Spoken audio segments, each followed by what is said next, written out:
بسم اللہ الرحمن الرحیم۔ آؤٹ لک سنائش کے پیارے دوستو، السلام علیکم۔ ہم امید کرتے ہیں کہ آپ خیریت سے ہوں گے۔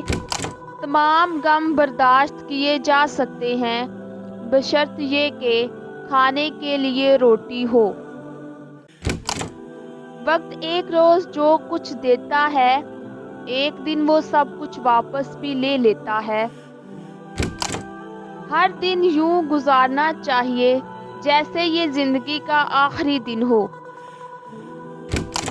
جو شخص روکھی سوکھی کھا کر بھی مطمئن رہتا ہے وہ سب سے زیادہ دولت مند ہے، کیونکہ اطمینان فطرت کی سب سے بڑی دولت ہے۔ لوگ موت سے ڈرتے ہیں لیکن ایک تہائی زندگی سو کر گزار دیتے ہیں۔ جو چیز دیکھو اس پر آدھا یقین کرو اور جو سنو اس پر بالکل یقین نہ کرو۔ دولت زندگی کا مقصد نہیں بلکہ زندگی گزارنے کا ایک ذریعہ ہے۔ دولت یا تو دولت مند کی خدمت کرتی ہے یا اس پر حکومت۔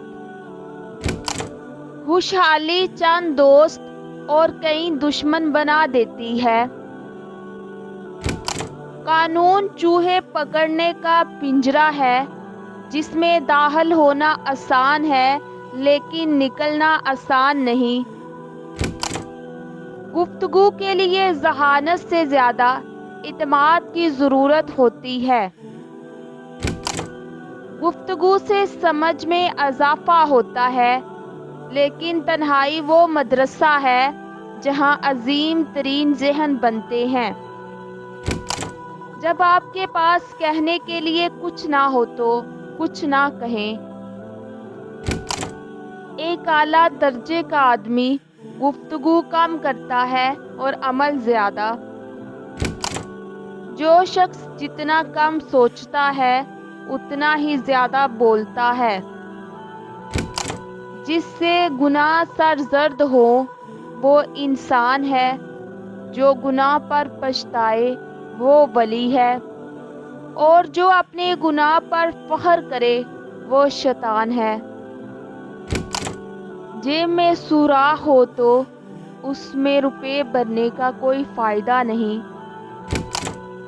یقیناً مرد جھوٹ بولنے کے لیے پیدا ہوئے ہیں اور عورتیں یقین کرنے کے لیے۔ جب تم غصے میں ہو تو بولنے سے پہلے 10 تک گنو، اور اگر بہت زیادہ غصے میں ہو تو 100 تک۔ غصے میں آدمی اپنا منہ کھول دیتا ہے اور آنکھیں بند کر لیتا ہے۔ ہلکے پھلکے غم اپنا اظہار کرتے ہیں لیکن گہرے غم خاموش رہتے ہیں۔ ماہر وہ ہوتا ہے جو کم سے کم کے بارے میں زیادہ سے زیادہ جانے۔ اگر زندگی سے نفرت ہونے لگے تو اپنی گزری زندگی کو ایسے بھلا دو جیسے دنیا میں آج تمہارا پہلا دن ہے۔ جوتا بنانے والا اس لیے اچھا جوتا بناتا ہے کہ وہ اور کچھ بناتا ہی نہیں۔ کوئی نوجوان ایسا نہیں جسے یقین ہو کہ ایک دن مرنا بھی ہے۔ یہ دنیا مرنے والوں کے لیے ہے، وہ دنیا جینے والوں کے لیے۔ ہم جتنے بلند ہو جاتے ہیں اتنے ہی تنہا بھی ہو جاتے ہیں۔ تمام بلندیاں سرد ہیں۔ بعض لوگ پیدا ہی عظیم ہوتے ہیں، بعض لوگ محنت سے عظمت حاصل کرتے ہیں اور بعض لوگوں پر عظمت لاد دی جاتی ہے۔